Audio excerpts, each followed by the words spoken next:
Salut, c'est Myrken. Alors, je vous retrouve aujourd'hui pour une revue de l'oracle Tao de Mahadeva Padma au Gange Édition. Donc, cet oracle, en fait, est créé par celui qui a créé l'Oshozen aussi, qui transmet l'Oshozen Tarot, qui transmet, en fait, le savoir, les enseignements d'Osho.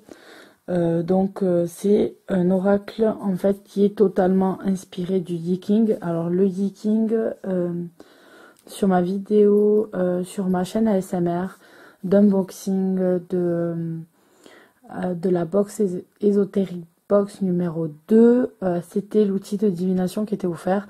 Donc c'était 3 pièces chinoises qui servent en fait à faire le tirage du Yiking, puisque on crée les trigrammes qui donnent un hexagramme avec ça. Donc ici, chaque carte va présenter directement l'hexagramme. Donc il y en a 64. Et pour aller avec ce jeu, il y a le livre, voilà, qui est ici et qui s'appelle Oracle des transformations. Donc c'est un très gros livre, puisqu'il fait presque 400 pages, il me semble, 380 pages.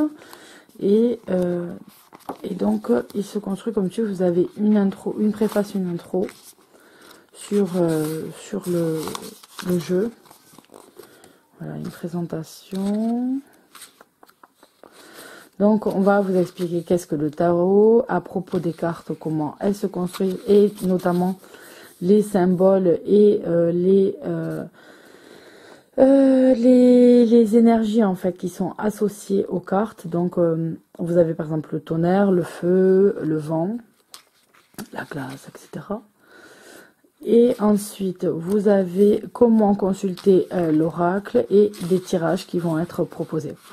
Et ensuite on passe aux significations des cartes. Donc vous avez l'hexagramme qui est ici, qui est un hexagramme en fait qui tend totalement au yang, puisque le trait plein représente le yang, le trait qui est scindé en deux représente le yin. Donc là, nous avons que des traits pleins. Donc on est à fond dans le yang, et donc cette carte s'appelle le créateur. Donc vous allez avoir, désolé, il y a ma fille qui chante, le nom de la carte et les mots-clés, la représentation de la carte et les explications donc sur ce que représente la carte. Et ensuite, on vous explique ce que représente chaque trait de l'hexagramme en partant du bas pour aller jusqu'au haut. Donc, quel est exactement le cheminement en fait qu'il faut faire sur soi-même. Et donc, vous allez avoir ça pour les 64 cartes du jeu. Donc, au niveau des cartes, vous avez une boîte qui est fragile. Ça, c'est sûr. Donc, désolé. Voilà. Alors, la boîte est fragile, donc je vous conseille de les transporter plutôt dans une pochette. Voilà. Et donc, vous trouvez dans la boîte. Alors, les cartes sont assez longues par rapport à un jeu habituel. Vous avez un petit livret qui vous explique aussi. Alors, le jeu se présente de cette façon. On a un petit livret avec une introduction. Un peu le même système que le livre, en plus condensé et moins développé. Et ensuite, vous avez juste une petite explication par carte. Voilà.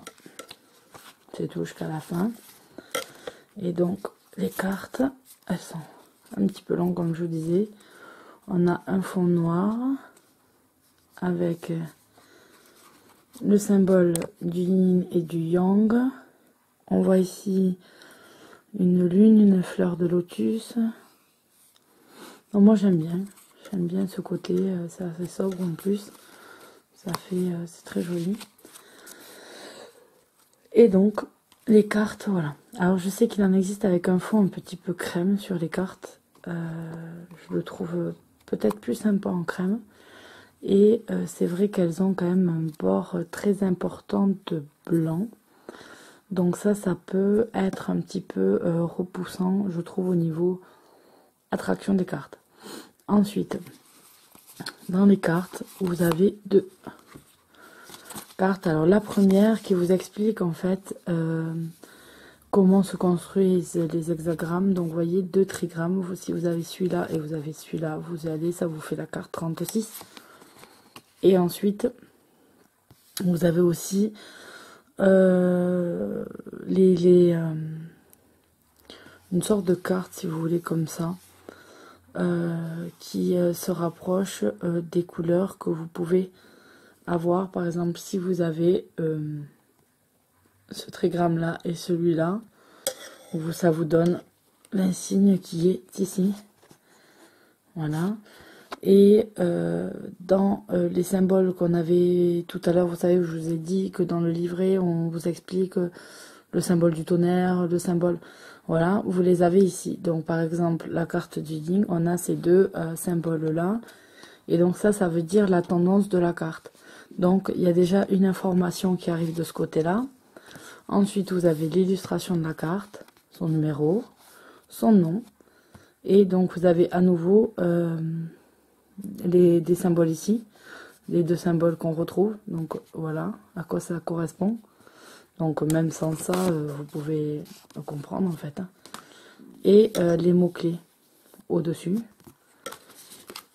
Et vous avez plusieurs illustrateurs qui ont travaillé sur ce jeu pour les cartes. Donc, voilà.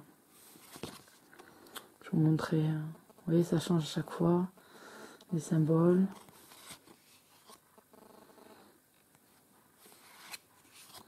Là, on voit bien le dessin du style du tarot Shozen.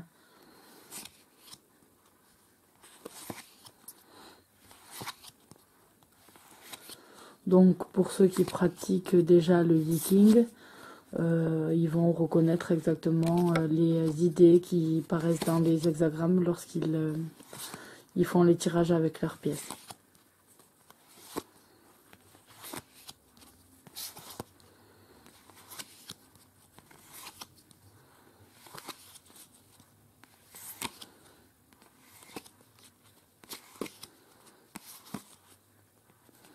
Alors là, c'est le... Je pense que c'est d'origine bouddhiste. C'est le symbole de l'infini, l'équivalent de l'Ouroboros. Le serpent qui se mord la queue, il a une forme beaucoup plus complexe. Voilà. Hop, ça fait un peu labyrinthe, mais au final, voilà, on a le même résultat.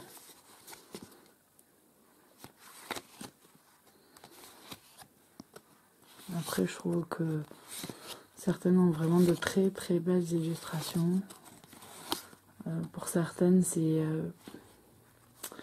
plus flagrant que d'autres. Par exemple, on voit le sens de cette carte, la durée, avec la montagne qui passe au cours des saisons, en fait.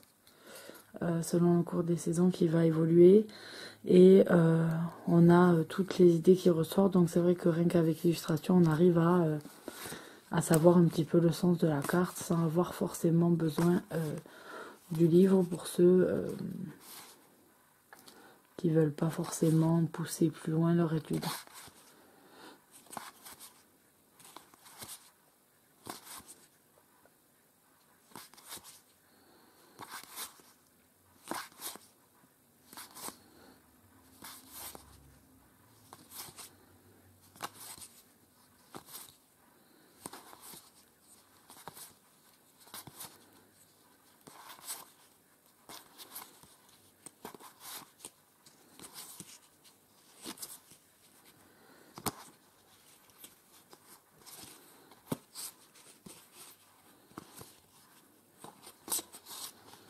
« 63 et 64.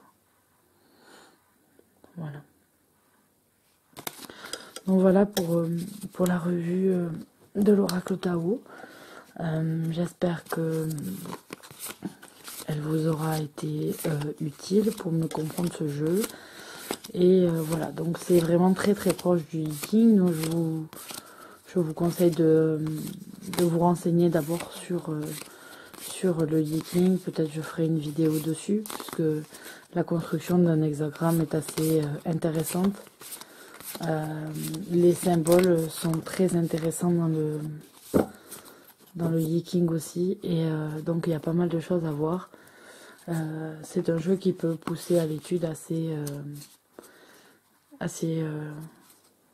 je trouve plus mes mots, une étude un peu plus poussée en fait qu'un simple oracle qui est la construction même de son auteur, puisque là on se base sur quelque chose qui est vieux de plusieurs millénaires et qui tient limite son origine des mythes. Donc voilà, je vous conseille vraiment de prendre ce jeu. C'est un jeu qui peut vraiment amener beaucoup de développement, autant personnel que dans la vie, sur les énergies du jour. Donc quelque chose de, voilà, un gros outil de travail. Allez, je vous dis bye bye et à bientôt pour une nouvelle vidéo.